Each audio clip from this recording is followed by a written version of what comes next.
Oye, ¿cómo es algo que todo el mundo ve y que cuando sucede todos estamos pendientes? ¿Cómo son los cónclaves para la elección de un papa? Uy, ¿Cómo fue? ¿Te tocó la de Benedicto a después de que Francisco. sorprende a todos y que tú eres de los pocos que se da cuenta de lo que estaba Ajá. diciendo Benedicto cuando dice que se va a retirar? Sí. Que eso es algo que te debo Sí. reconocer, porque algunos pues, periodistas estaba hablando el Papa y se les resbaló y no se dieron cuenta, y lo que estaba diciendo es que se iba. Y en este caso tú sí. Fuimos dos o tres que en el momento captamos ese momento, pero déjame contarte rápido de ese momento porque, bueno, yo obviamente considero que es la noticia más grande que me tocó compartir. Fui el primer periodista de habla hispana en todo el mundo que dio la noticia y escribió un tuit diciendo que el Papa había renunciado. Era un lunes, me acuerdo muy bien, 11 de febrero, que en el Vaticano es feriado, porque es como el día de la independencia del Vaticano, porque es el día que reconoció el gobierno de Italia, de Mussolini, en 1929, el Vaticano. Entonces, por lo tanto, todos los periodistas italianos que se atienen al calendario vaticano no van al Vaticano. Pero además el Vaticano está a medio gas. Pero resulta que ese día habían convocado un consistorio, que es una reunión de cardenales con el Papa, para anunciar el día que se iba a hacer la ceremonia de canonización de algunos beatos, que se iban a declarar santos a unos beatos. Entre ellos, una religiosa mexicana. Entonces, claro, periodista mexicano, me atengo a los calendarios mexicanos, voy al Vaticano, a la sala de prensa del Vaticano. Era una mañana gris, hacía frío, me acuerdo que fui en autobús, crucé, atravesé la plaza de San Pedro y entro y veo a Francesco, un ujier de la sala de prensa del Vaticano, un gordito italiano. Acabo de estar en Roma, bueno, hace 5 meses y lo volví a ver, sigue ahí, son de esos hombres Personajes, históricos, sí. de personajes que abren y cierran. Y me dice, ¿cómo está Beltramo? Siempre así, muy dicharachero. Entro, me siento y nosotros esperábamos el comunicado final, porque normalmente esas reuniones no se transmiten en la sala de prensa del Vaticano, que está frente a la Plaza de San Pedro, en el circuito cerrado, que básicamente solo para periodistas. Y de repente empieza a transmitirse. Y por ahí va caminando el padre Lombardi, el jesuita, director de la sala de prensa del Vaticano, y le digo, oiga padre, ¿lo van a dejar? Porque normalmente no transmiten este consistorio. Sí, sí, lo vamos a dejar. Y entonces yo agarré mi libreta de mis notas y empecé a escribir todo lo que era el consistorio, porque nunca había visto cómo se sentaban los cardenales, etc. El consistorio es la reunión del Papa con cardenales para decidir algo. Todas las ceremonias religiosas, sobre todo estas en latín, porque estaba en latín, tienen una especie de tiempo, una tempística, como la música, ¿no? Uno se va dando cuenta cuando va llegando al final. Y yo estaba sentado, se empieza el final y yo estaba anticipando mi nota, ¿no? Esperando la fecha, pero anticipando sobre quién era esta santa, etc., ¿no? En mi tableta, digamos, ¿no?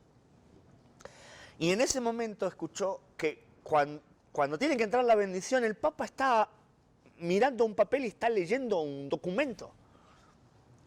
Y entonces empieza a decir, y en ese momento escucho una frase que era Ingravigense Tatem.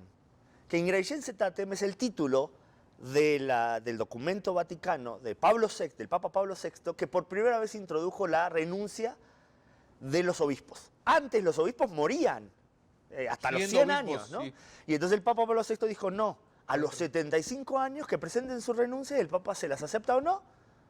Y si estás mal enfermo, puede haber una sucesión y no le damos inestabilidad a las diócesis, que había diócesis que por 10 años un obispo enfermo y no tenían presencia. Y se llamaban Ingravigense Tatem.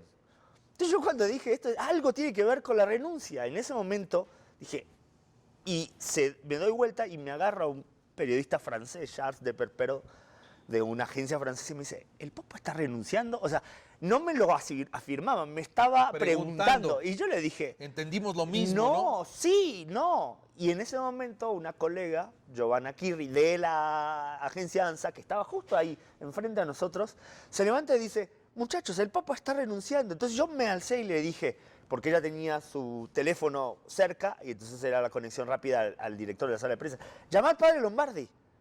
No, pero llama al padre Lombardi. Entonces ella toma el teléfono, llama, y en ese momento escuchamos que le dice, sí, ¿A partir de cuándo? A partir del 28 de febrero. Yo me tiré sobre mi tableta y escribí, renuncia el Papa Benedicto XVI. Y después dije, para el flash de la agencia Anonimex. Y después digo, no. Renuncia el Papa Benedicto XVI al pontificado, porque me parecía poco decir renuncia al Papa Benedicto XVI. Tenía que ser más palabras, ¿no? Y mando el flash y escribo en el tweet, el Papa acaba de renunciar. Y me pongo a escribir una bajada, o sea, una ampliación de la noticia.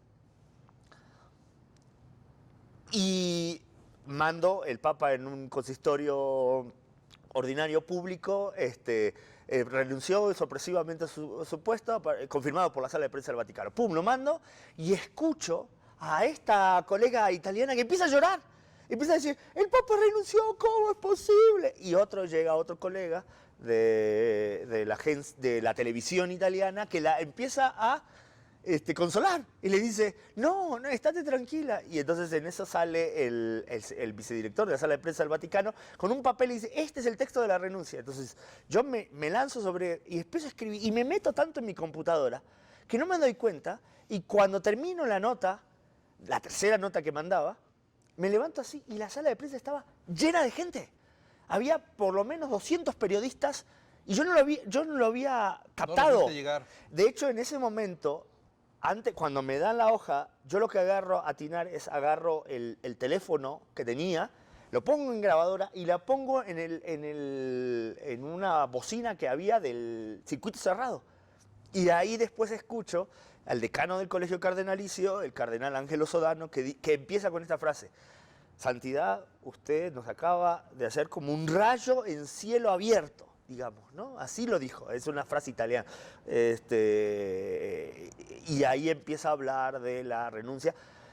Cuando yo me levanto, el Papa está saliendo de la sala del consistorio y la cara de los cardenales era como Drupi, ¿no? Cuando se le cae la mandíbula así, de desencaja. Nadie lo esperaba. Nadie lo esperaba. Y a partir de ahí fue un tobogán de 30 días. De hecho, escribí un libro que fue Los 30 días que cambiaron la Iglesia, de entre la renuncia del Papa Benedicto XVI y la elección del Papa Francisco. Pasaron exactamente 30 días.